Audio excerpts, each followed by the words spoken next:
Shkurta dhe Alba përfshihen në një konflikt të ashpër, një nga momentet më tensionuese brenda shtëpisë. Atmosfera ndërmjet tyre është ndezur që prej fillimit, por tani situata ka arritur kulmin. Shkurta, e acaruar dhe e vendosur, ngrihet dhe i drejtohet Albës me një ton të prerë dhe kërcënues. Alba, po të vazhdosh kështu, do të ta shkuli flokët vet.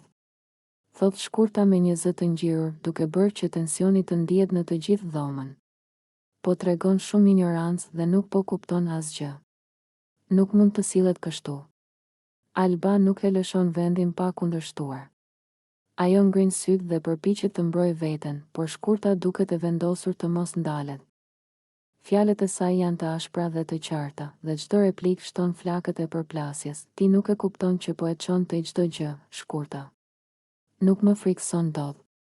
Përgjigjet Alba, duke u përpjekur të qëndrojë e qetë, megjithse fytyra e saj tregon qartë nervozizmin dhe habin. Tensioni rritet kur të dyja afrohen më shumë, duke dhënë përshtypjen se mund të ndodhë një përplasje fizike. Banorët e tjerë qëndrojnë të shtangur, disa përpiqen të ndërhyjnë dhe të qetësojnë situatën, por Shkurta duket e pamundur të ndalet, ndërsa Alba nuk do të lëshojë asnjë centimetër. Më dëgjo mirë, Alba. Mos e provoko më shumë durimin tim. Po të duhet. Do të ta tregoj se çfarë do të thotë të kapesh me mua. Thot Shkurta, duke ecur përpara dhe duke theksuar çdo fjalë me gjeste të fuqishme. Alba përpiqet të mos tregojë frikë, por duket e tensionuar. Sytë e saj ndizen me inat, ndërsa biseda midis tyre bëhet më e ashpër dhe më e rrezikshme.